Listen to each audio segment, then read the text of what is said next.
Welcome everybody, I'm Chef Jeremy from Folia Pasta Company. Today we're going to show you how to make our beet ravioli.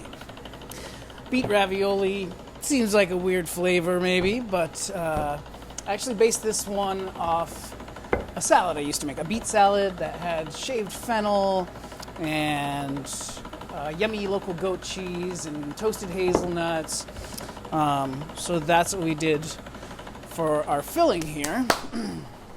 So we took Portland Creamery goat cheese, lots of beets, roasted fennel, Oregon hazelnuts, and made that filling up there. I'm going to start by taking one piece of our turmeric dough that's yellow, one piece of our green dough that's from kale juice, and then 2 pieces of the beet dough made with beet juice. So the doughs are just semolina, salt, water. For the plain one, in this case, beet juice instead of water, kale juice instead of water, turmeric. So I'm start with my widest setting, and we're going to roll these puppies out and start working the dough. And as we did before, we're going to do a series of folding and re-rolling. And that's called laminating. The reason we do that is to build up the tensile strength of the dough. So it makes a soft, squishy dough, strong and stretchy, basically. Same reason you would need your bread dough, right? You need it to build up lots of gluten layers so that air is trapped in between, makes a better texture. And when it cooks, when you bite into it, it's got that beautiful pasta texture we're looking for. So just about 3 times here.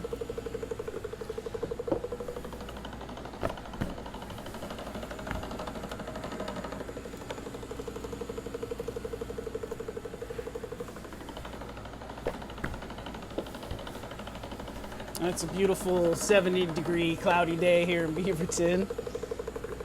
But it feels nice.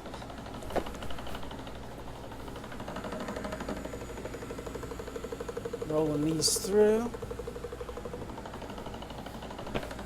And each time I fold, I'm going to dust well with flour.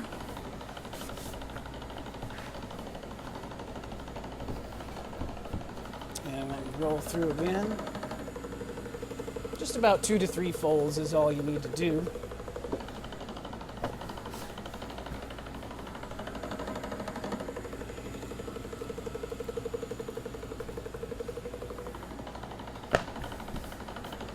And so one of these beet doughs is our top, and one of these beet doughs is our bottom. And what I'm going to do with the green and the yellow is basically make some fresh spaghetti.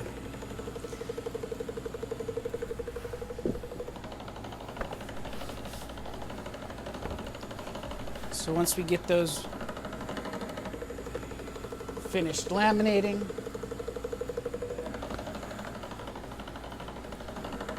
and I'm going to cut these into fun little strands of spaghetti.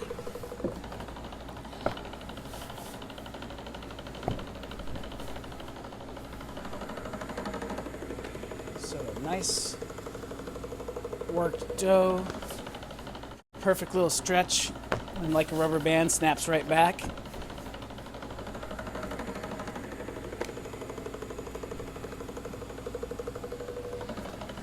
And then I'm going to start rolling this thinner.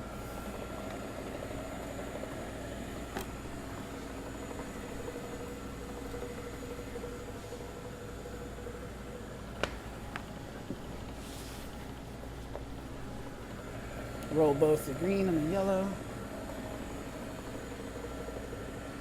So we're starting to get nice and thin there, you can see.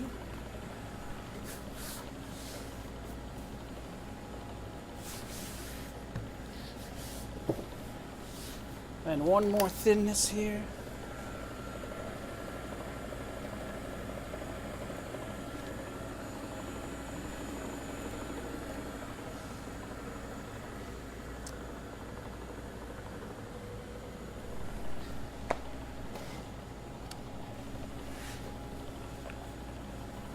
And we call our company Folia because, like the word foliage, folia is the Italian word for leaf. Single leaf is folia. And pasta makers will call these sheets of pasta leaves, like a sheet of paper is a leaf of paper. Cut it in half so it's not too long. I'm going to place a sheet pan right here.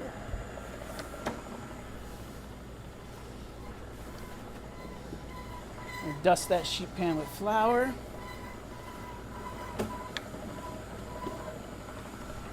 And you can see nice little spaghetti, just like that.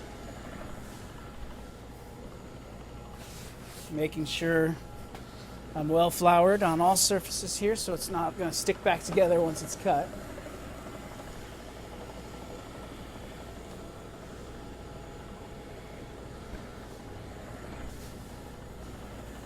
And these are just beautiful spaghetti. You could drop these in boiling water for about 1 minute and have spaghetti that easily. The added fun of the colors and nutrition from the turmeric and or kale juice that we use to color. And here we have beautiful spaghettis cut. You can see that there's nicely floured, so they're not going to stick together. I'm going to put that aside just for a moment. And we're going to make the top of our ravioli dough.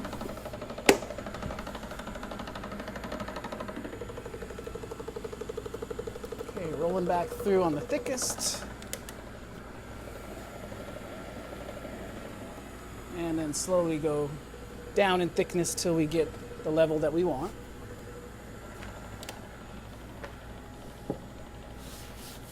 Which is right about there. Okay. So now I'm dusting off my sheet of dough, my folia, my leaf. I'm going to brush it.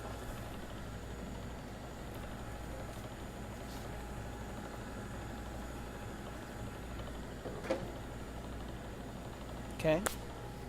I'm going to take these spaghetti. I'm going to grab just 2 strands at a time and just let it fall down wherever it wants to fall. I'll start with gold. And the whole reason I'm choosing these colors is obvious. Beet dough is beet colored. This one is the color of gold beets.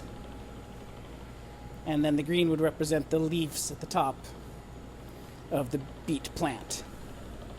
So that's why I chose the color I chose. Purple, whatever you call this color, fuchsia. And the nice gold color representing gold beets. And our fun little leafy green tops represented by the green color.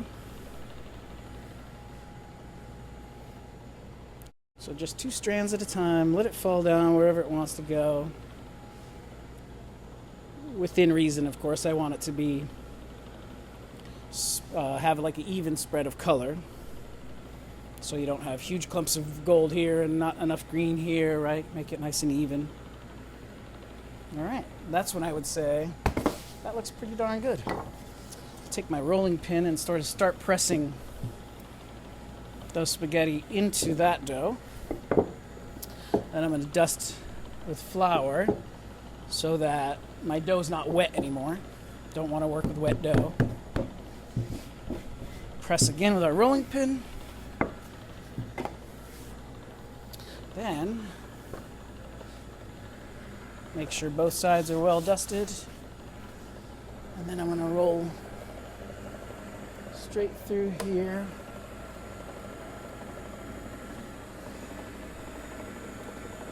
And now those little strands of spaghetti are permanently pressed into that dough. And then I'm just going to fold it up and let it rest right there while we do our bottom. So the bottom one Again, starting at the thickest setting. And you can totally do this with your little hand crank machine at home as well. Same principle. The electricity makes it easier, of course, because I freeze up both hands. I don't need one hand just to turn a crank. And what I'm using here is Emilio Mitti. They're an Italian pasta machine maker, also in San Francisco. And this is the Nina 250. It's one of my favorite ones. It's got the really wide 10-inch width on there, which I really like. Some are pretty narrow, but I really like the long width here. So now I'm going to dust from end to end on my 8-foot table. And I'll make this guy stretch 8 feet long.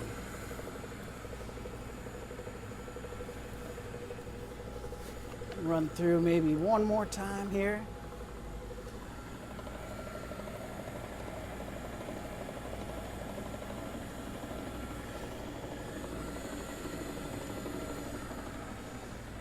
Until I got the length that I want. I'm putting a little pulling action to stretch this on this side. And then we're going to place it down.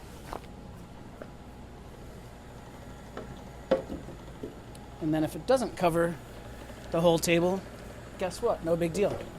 I'll put a little water on the bottom of this side and stick it down. And stretch it over here.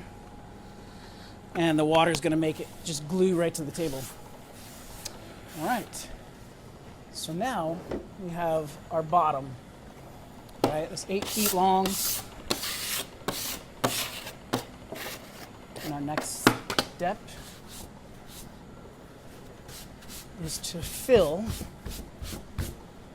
So what I want is enough water here to make the top sheet stick to the bottom sheet.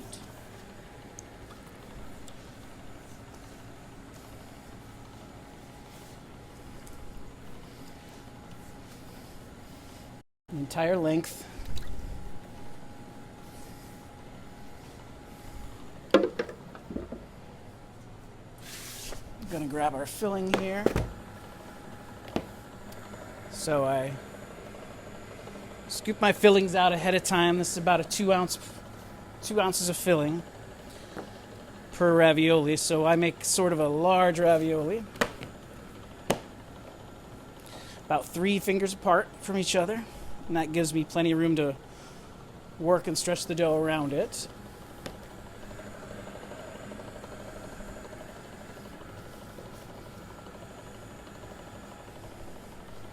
So this is one of the ones that Foley is famous for because you don't really see a beet and goat cheese ravioli very often. So I'm getting about 48 or 50 pieces of dough here. Of filling down.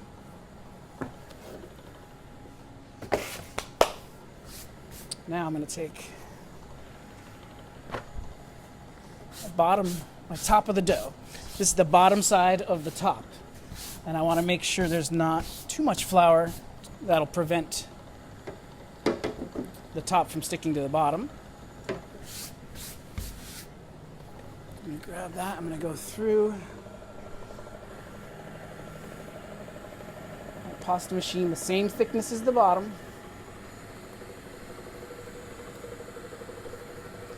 And that way it cooks evenly. The bottom cooks in the same amount of time as the top. I'm going to drape this down over the tops like that. If you have to give it a little stretch to get all the way over, that's great. And then I'm going to take a moment and make sure the top and the bottom are stuck down with about a half an inch or so of play in the dough. So when I'm cutting out, I have plenty of top dough against bottom dough. And then I'm going to make a couple holes, and that's to let the air out. right? Great. So now we have in the middle here is lots of air, which I'm going to slowly work out by pushing the dough, pushing the top dough down against the bottom dough pretty firmly down against that table, and that is to adhere the top to the bottom, and we are completely encasing the filling in dough with no air left inside. All that air is going to get pushed out those holes.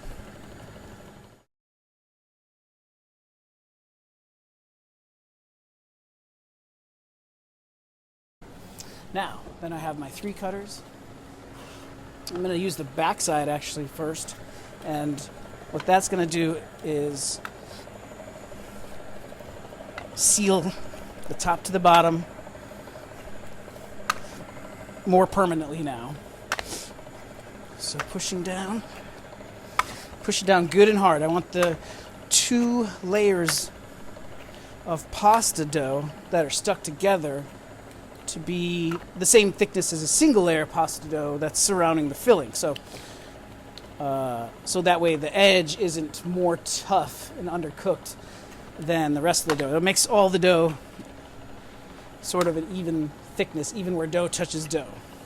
So pressing that down. And if you see any spots where there's still air inside, that's okay. Take our knife, make a tiny little hole in between. We don't want any holes in our actual ravioli.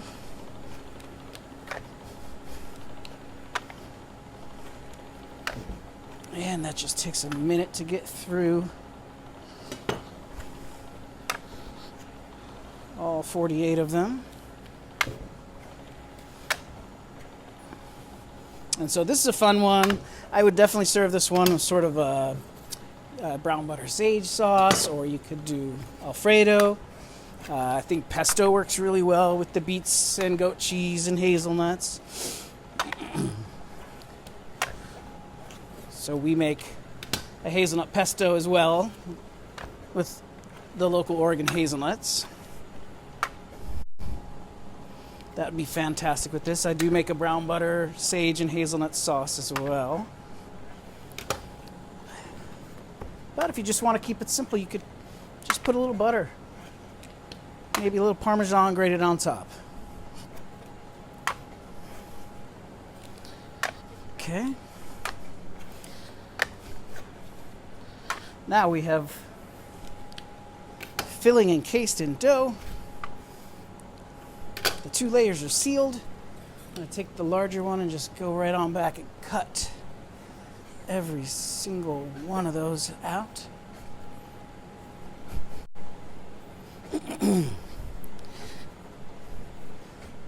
And then if you're making lots of these at home, just pop them in the freezer. And whenever you want a quick, easy meal, I like to thaw them out a bit. If they're frozen, thaw them out for a bit. Maybe put them in your fridge overnight and let them thaw. And then you just drop in boiling water for 5 minutes. Super fast and easy. This is a vegetarian one, so if you want to add some protein to this, you're welcome to. Maybe some grilled chicken.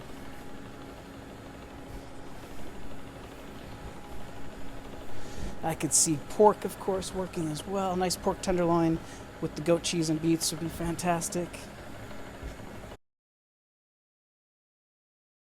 So you can see we have a fun little design with the spaghetti strands. Kind of like a Jackson Pollock painting. And there they are. I am going to remove the excess dough now.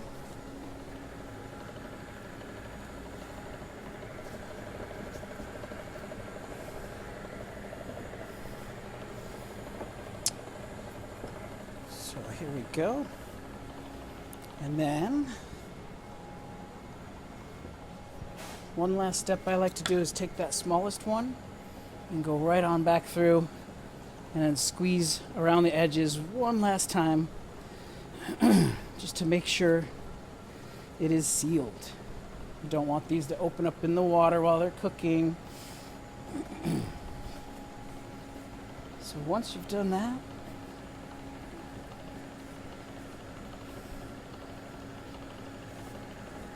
and they are done, ready to cook or ready to freeze.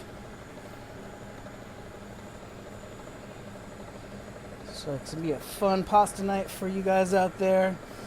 And you just boil those for about 5 minutes. You have a beautiful handmade ravioli. Feel free to follow us on Instagram at Folia Pasta. Our website's foliapasta.com. Thank you so much, guys. Hope you have a great night.